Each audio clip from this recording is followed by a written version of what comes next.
புதுச்சேரினாலே அமைதியான ஊரும் அழகான தெருக்களும் தான் நினைவுக்கு வரும். ஆனா இப்போ மதுக்கடைகளும் கஞ்சா வியாபாரமும் தான் நினைவுக்கு வர்றதா புதுச்சேரி மக்கள் குமுறிக்கிட்டு இருக்காங்க. புதுச்சேரியில போதை பழக்கத்தால பல குற்ற சம்பவங்களும் ஆங்காங்கே பல அதிர்ச்சி சம்பவங்களும் அரங்கேறிட்டு தான் வருது. இது போன்ற சம்பவங்களுக்கு பின்னால அரசியல்வாதிகளோட ஆதரவு இருக்கிறதால காவல்துறையினர் எந்த நடவடிக்கையும் பெருசா எடுக்கிறது இல்ல அப்படின்னு சமூக ஆர்வலர்களும் பல குற்றச்சாட்டுகளை முன்வைக்கிறாங்க. இது போல அலட்சியத்தின் விளைவாதான் இப்போ 9 வயது சிறுமிய நாம இழந்துட்டு தவிக்கிறோம்.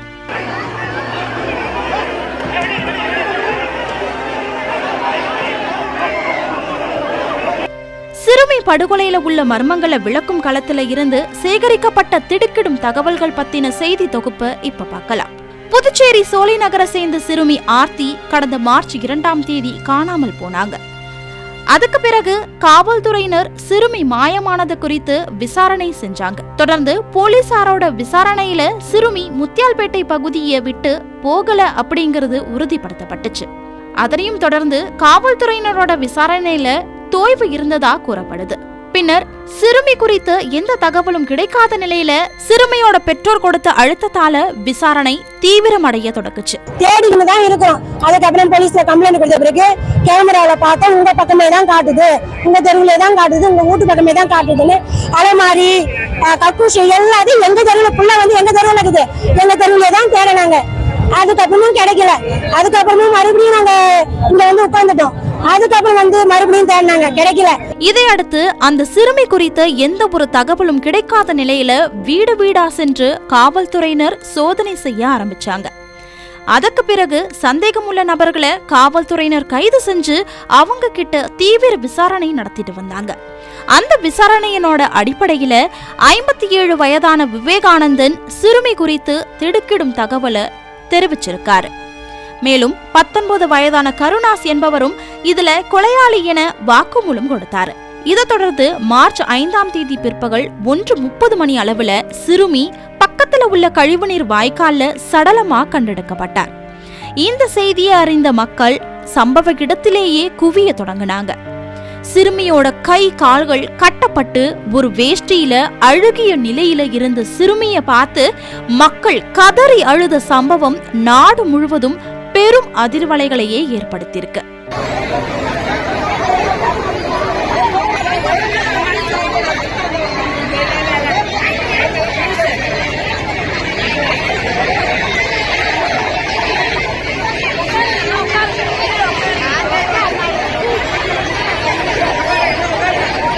அது மட்டும் இல்லாம குற்றவாளிகளை தங்கள் வசம் ஒப்படைக்கணும் அப்படின்னும் தங்களோட கண் முன்னே அவங்கள தூக்கிலிடணும் அப்படின்னும் இல்ல துப்பாக்கியால சுட்டு தள்ளணும் அப்படின்னு மக்கள் கொந்தளித்து பேசினது நம்மால காண முடிஞ்சது.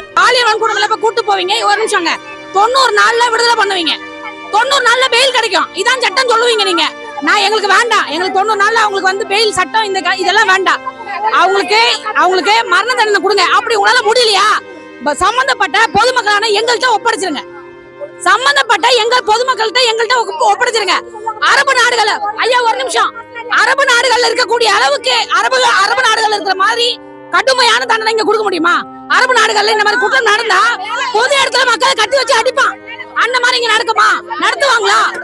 அந்த மாதிரி ஒரு முறை பண்ணுங்க, இனி அந்த தப்பு நடக்காது.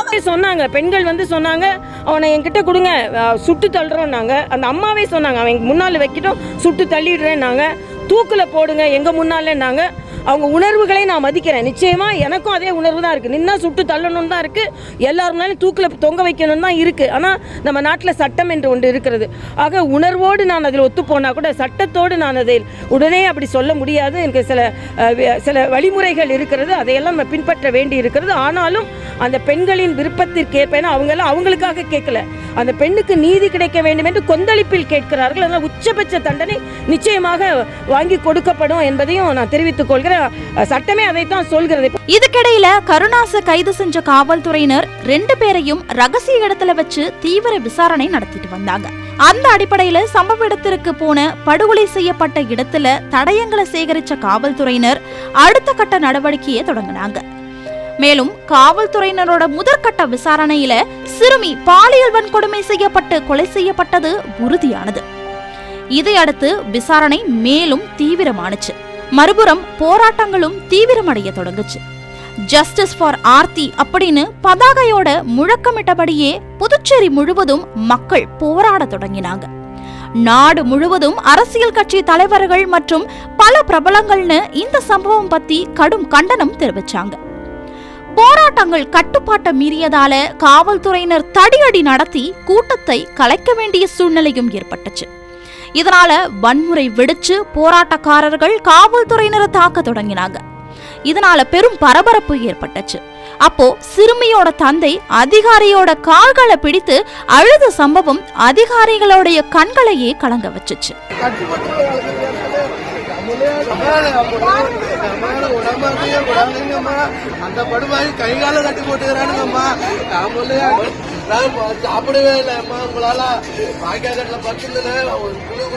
பின்னர் சிறுமியோட உடல் பிரேத பரிசோதனைக்காக ஜிப்மர் மருத்துவமனைக்கு கொண்டு செல்லப்பட்டுச்சு. அரசு அதிகாரிகள் முன்னிலையில உடல் கூராய்வு செய்யப்பட்டு மேலும் அந்த ஆய்வுகள் எல்லாமே ஆவணப்படுத்தப்பட்டது குறிப்பிடத்தக்கது. அதை தொடர்ந்து சிறுமியோட குடும்பத்திற்கு முதலமைச்சர் ரங்கசாமி 20 லட்சம் ரூபாய் நிவாரணம் அறிவிச்சாரு. இருந்தாலும் அரசு சார்பில் சிறுமி இறுதி அஞ்சலிக்கு யாருமே வராதது பெரும் விமர்சனத்தை ஏற்படுத்துச்சு. இறுதியா ஆளுநர் தமிழிசை சவுந்தரராஜன் சிறுமியோட தாயை கட்டி தழுவி ஆறுதல் சொன்னாங்க.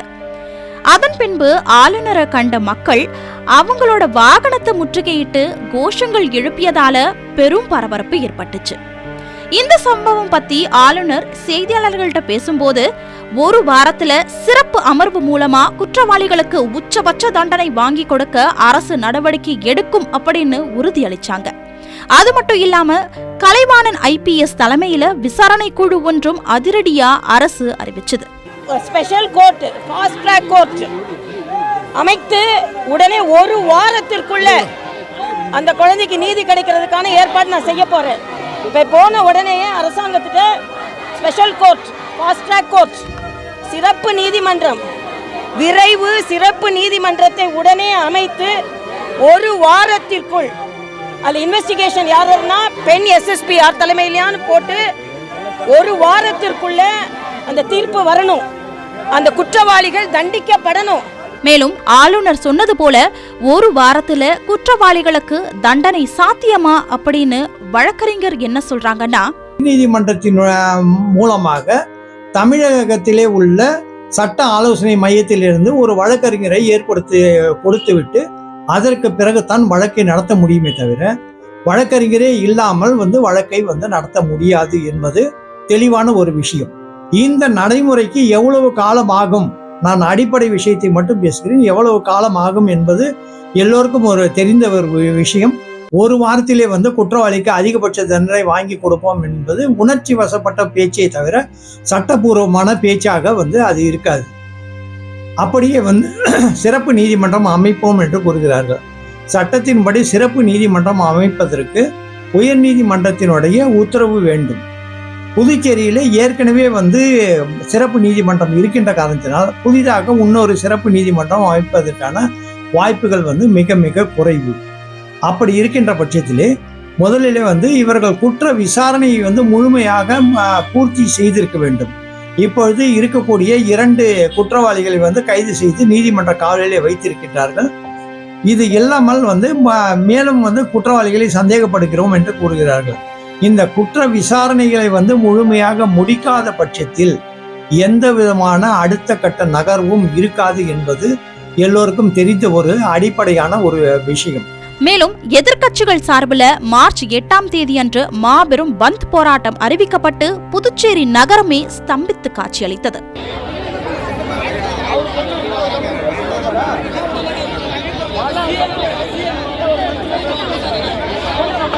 மேலும் இந்த பந்த் போராட்டத்துக்கு பொதுமக்கள் மற்றும் வியாபாரிகளும் ஆதரவு அளிச்சது அரசுக்கு மேலும் நெருக்கடியா அமைஞ்சது.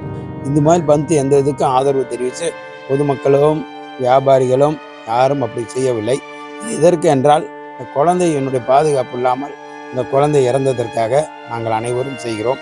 அதுக்கு சட்டம் ஒழுங்கு நல்ல நிலைமையில் பாதுகாப்பு கொடுக்க வேண்டும். இனிமேல் இது மாதிரி ஒரு தேர சம்பவம் நடக்கக்கூடாது. இதற்காக அனைவரும் போராடுகிறோம். இப்படிப்பட்ட சூழ்நிலையில் இன்னைக்கு இது நடந்துருக்குது. உடனடியாக காவல்துறை இதற்காக இந்த 2-4 நாள்களில் எந்த ஒரு பெரிய ஒரு வேலையை செய்யலை. ஒரு தனிப்படை அமைச்சோம் அப்படின்னு சொன்னாங்க. ஆனால் வீட்டு பக்கத்தில் இருக்கிற பணத்தை கண்டுபிடிக்க முடியல. ஒரு குறுகிய பகுதியில் இருக்கக்கூடிய எல்லா வீட்டையும் நாங்கள் சலன் கொண்டு சரிச்சுன்னு சொன்னாங்க. ஆனால் 2 நாள் கழிச்சு அந்த இடத்துல ஒரு பாடி கிடந்து பார்க்கலாம். இதெல்லாம் விசாரணையில், உண்மையான விசாரணையில் உண்மை தெரிய வரும். இதெல்லாம் போலீஸாருடைய அஜாக்கிரதை நடக்குது. இன்னைக்கு புதுச்சேரி முழுக்க இருக்கிற காவல்துறை எல்லாமே மாற்றி அமைக்கக்கூடிய ஒரு மோசமான நிலைமையில் இருக்குது. இருக்கின்ற காவல்துறை இருக்கிற அந்தந்த ஸ்டேஷனில் இருக்கிற ஆஃபீஸர்ஸ் எப்படி போட்டிருக்காங்கன்னா, ஆட்சியாளர் குறிப்பாக பிஜேபிக்கு வேண்டியவர்கள் இன்னைக்கு போட்டிருக்காங்க. அதை தொடர்ந்து சட்டமன்ற முற்றுகை, ஆளுநர் மாளிகை முற்றுகை அப்படின்னு பல போராட்டம் வெடிச்சதுனால காவல்துறையினரும் கட்டுப்படுத்த முடியாம திணறுனாங்க.